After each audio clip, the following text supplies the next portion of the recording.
Que la grâce de Jésus notre Seigneur, l'amour de Dieu le Père et la communion de l'Esprit Saint soient toujours avec vous. Bien-aimés dans le Christ, en ce 4e dimanche du temps de l'Avent, nous approchons de célébrer les festivités de Noël. La liturgie de la parole nous invite à méditer sur la visite de Dieu dans notre maison. Et cette visite fait déclencher justement une invitation spéciale à nous aussi d'entrer dans la maison du Seigneur. À l'Annonciation, Dieu vient visiter la maison d'une personne singulière et particulière, Marie. Il va demeurer chez elle, habiter en elle. Dieu fait sa demeure parmi les hommes en chacun d'entre nous. Mais cette visite spéciale à travers l'Annonciation nous fait comprendre comment la Vierge Marie accepte l'impossible. Mais l'ange du Seigneur rassure Marie que rien n'est impossible devant Dieu. Parce que Marie, dans un premier temps, est perplexe. Comment cela va-t-il se faire parce que je suis vierge? L'ange rassure Marie que rien n'est impossible devant Dieu. Dieu fait des merveilles. Cette visite spéciale de Dieu à Marie est une merveille, est une spéciale faveur. Et Marie donne sa réponse. Marie donne son oui. Que tout se passe pour moi selon ta parole.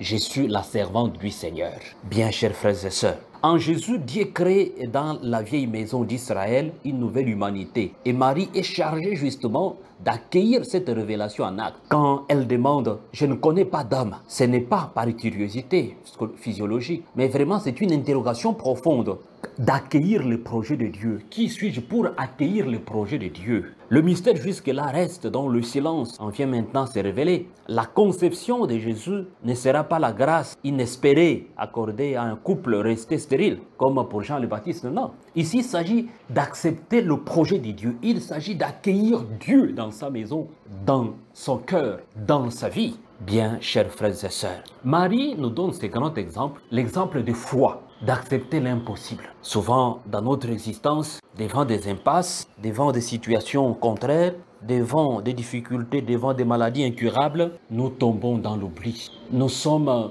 perplexes, justement, et nous sommes inquiets, complètement angoissés. Nous n'arrivons pas à lever la tête, à relever même la tête pour dire « Je suis le serviteur du Seigneur » ou « Je suis la servante du Seigneur ». Que tout se passe selon la volonté de Dieu. Dieu qui nous visite, il nous connaît.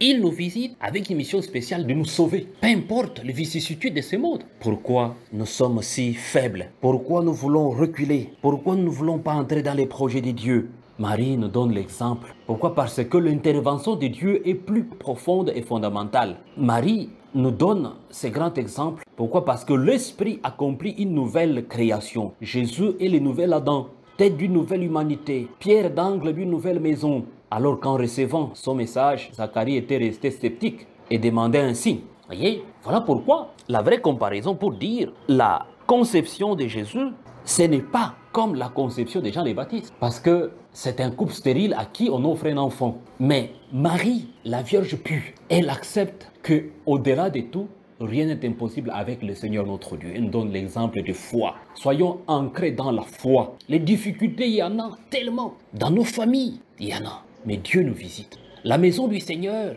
que nous voulons entrer, c'est aussi cet espace domestique que nous vivons. Le Seigneur nous visite, il nous sauve là. Et donc la réconciliation entre les membres d'une même famille est très importante parce que nous devons ouvrir notre cœur, l'espace de notre vie domestique, laisser la place au Seigneur qui nous visite, qui nous apporte des grâces nécessaires pour vivre en harmonie parce qu'il vient nous réconcilier les hommes entre eux, nous réconcilier avec le Seigneur notre Dieu. Marie est cet exemple de foi. Rien n'est impossible. Mon frère, ma soeur, à chaque fois que tu trouves que la vie est impossible, que des choses sont impossibles, que tout est impossible, regarde la Vierge Marie. Attache-toi à la Vierge Marie. Demande sa prière pour être inspiré et voir comment Dieu te parle, comment Dieu vient en aide, comment Dieu te visite à travers les différentes situations de ta vie et être capable de donner la réponse, de dire oui, je suis le serviteur ou je suis la servante du Seigneur, que tout se passe selon la volonté de Dieu. Nous approchons lentement et sûrement pour célébrer la fête de Noël. Disposons nos cœurs, qui sont en réalité nos maisons. Les maisons que le Seigneur va visiter, pour que nous puissions entrer dans sa maison, puis nous puissions entrer dans son intimité. Que ce temps qui nous prépare